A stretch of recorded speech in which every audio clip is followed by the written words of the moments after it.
The Mandela era ushered in a new South Africa where race discrimination became a law of the past. But did it? This is a question that Glenn Snyman asks every South African person in his book, The Blind Man's Race, a courtroom drama. It seems to me that to a certain extent, South Africa still upholds that race discrimination law today, 30 years into freedom. So let's dive right in.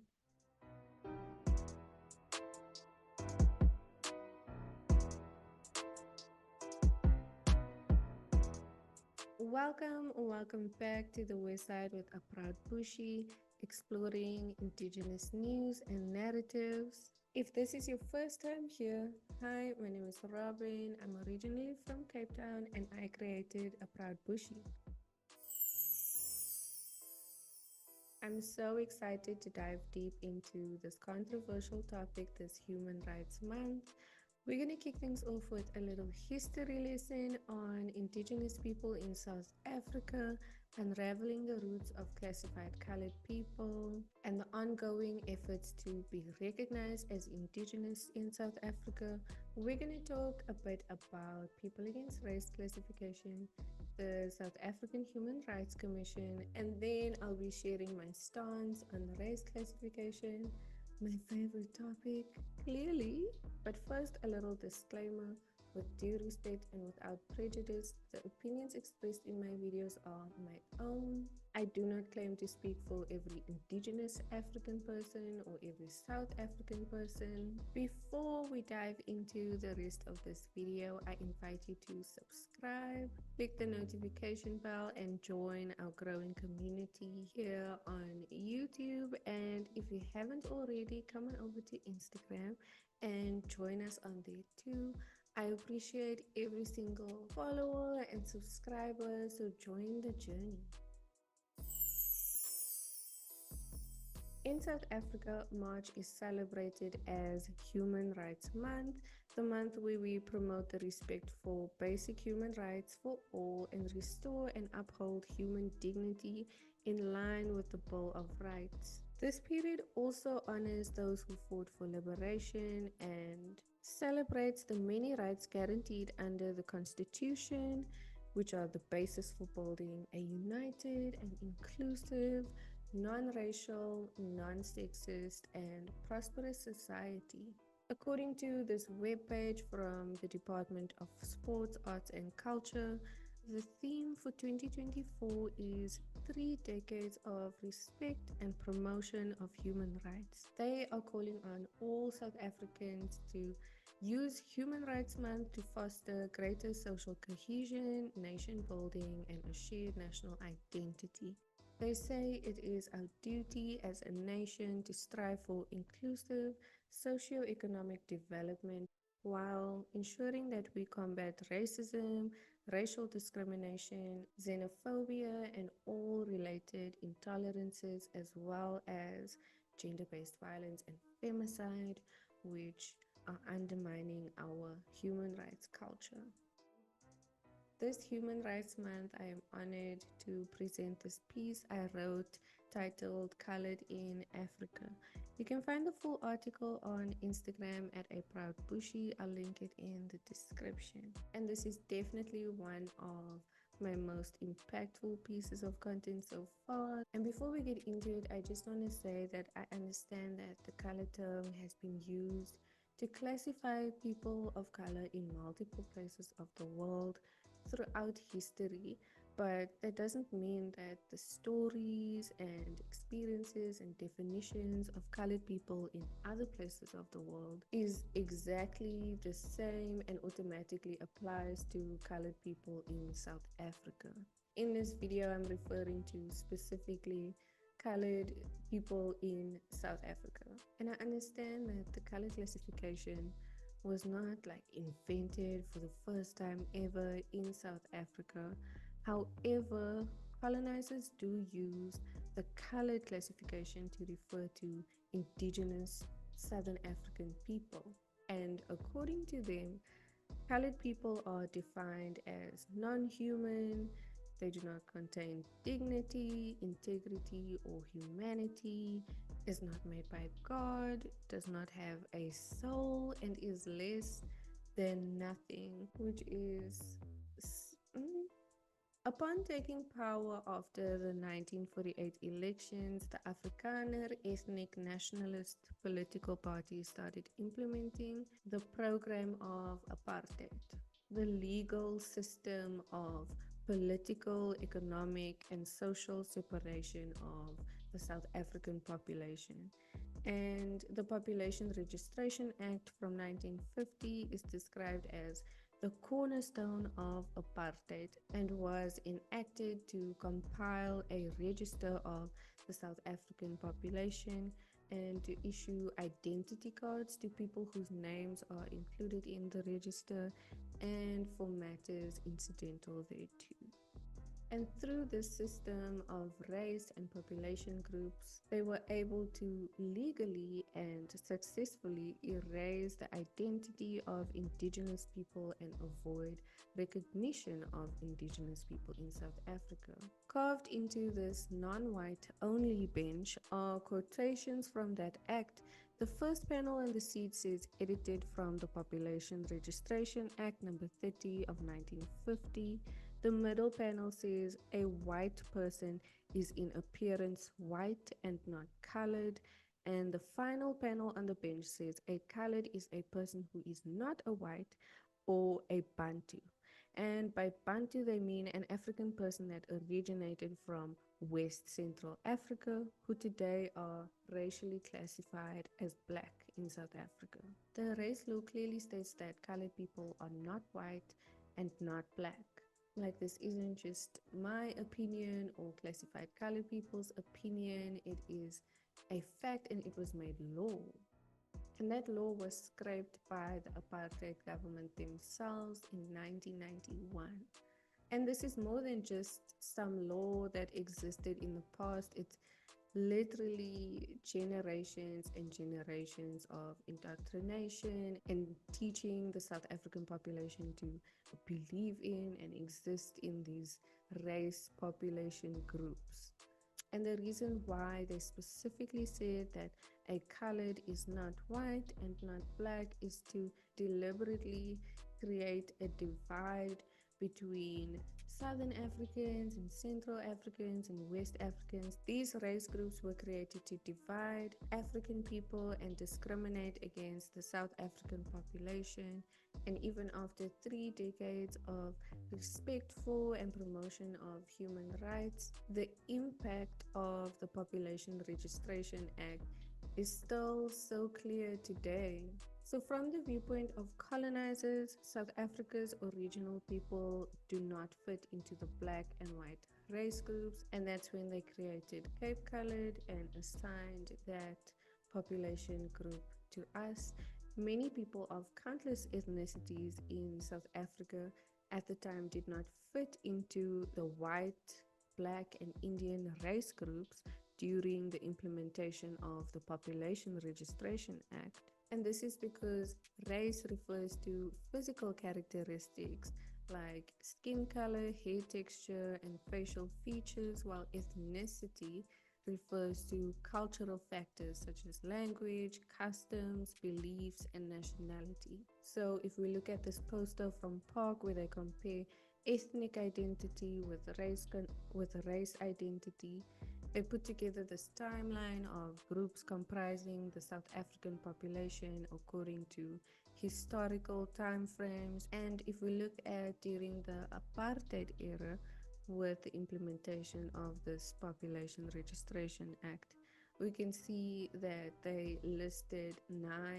race groups, 9 population groups. And these race groups had nothing to do with ethnicity. As you can see, there's whites, Cape Colored, Malay, Griqua, Chinese, Indian, other Asian, other colored, and black. Because the thing is, Indian and Chinese are Asian, and then you also have other Asian for all the remaining Asian ethnicities, And then also you have Cape Colored, which is what they assigned to South Africa's first indigenous people.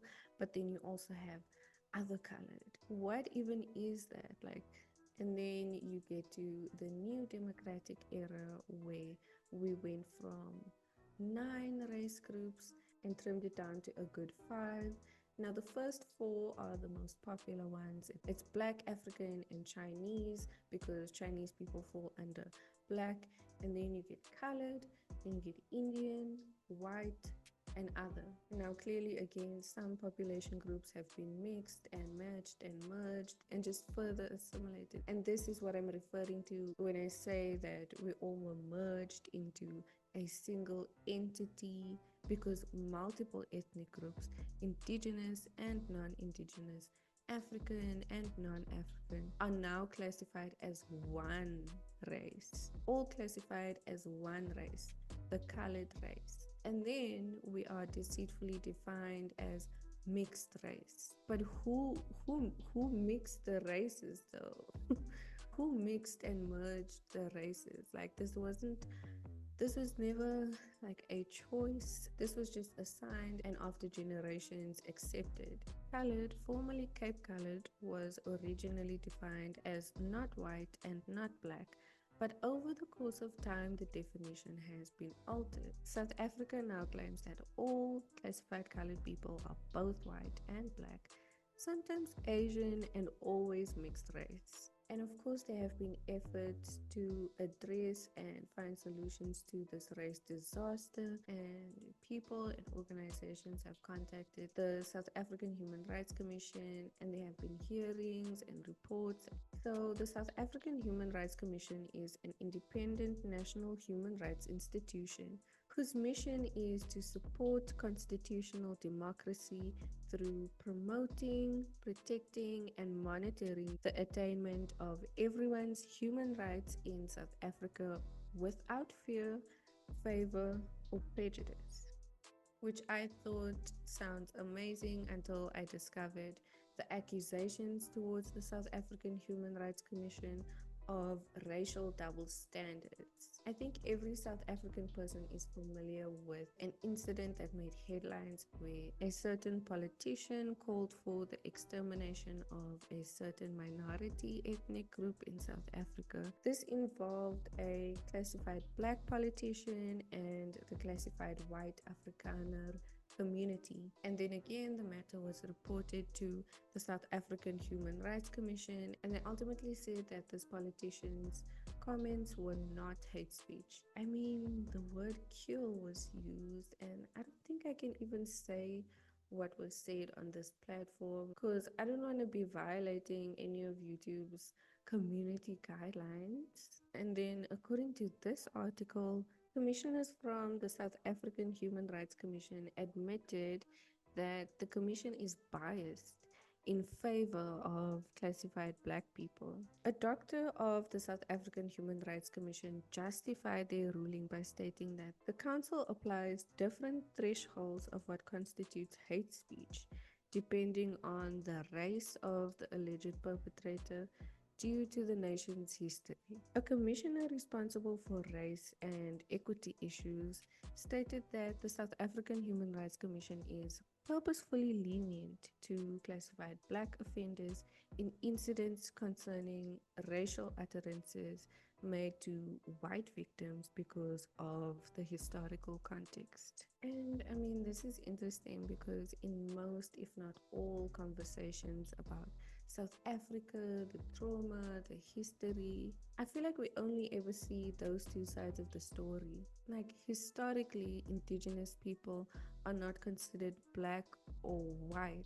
Indigenous people were assigned to the Cape Colored race group, and then they're changed into the colored race group. This isn't just like my opinion or colored people's opinion, this is fact, and it was made law. Indigenous people have legally been erased from South African history, and by assimilating the colored group into the black group, that's not doing anyone justice. It's just causing an even greater divide and further erasure. So, like I said, the indigenous struggles within the colored community was addressed with the South African Human Rights Commission, and Between 2015 and 2016, the South African Human Rights Commission released a report on the national hearing relating to the human rights situation of Indigenous people in South Africa. This is quite a long report. It's like 95 pages long, and I'll link it in the description for you to check out yourself. But with regards to identity and recognition on page 81, the South African Human Rights Commission recommended that the state of South Africa, through the Presidency and Department of Arts and Culture, must take steps on or before the 31st of March 2019 towards a removal of the forceful categorization of Indigenous people as colored. Which, like, that's nice, but we in 2024 Human Rights Month, celebrating 3 decades into freedom, combating racism and racial discrimination, while at the same time requiring Indigenous people to identify with a historically racist, derogatory race classification in alignment with an apartheid policy from 1950 in 2024. In 2021, People Against Race Classification, a civil rights group fighting for the removal of the color classification, petitioned Parliament about the removal of the label colored from all official government and private institutions' documents, saying it is offensive to so-called colored people. There's also a virtual meeting with People Against Race Classification and the Select Committee on Petitions and Executive Undertakings that you can find on YouTube. I'll link that in the description.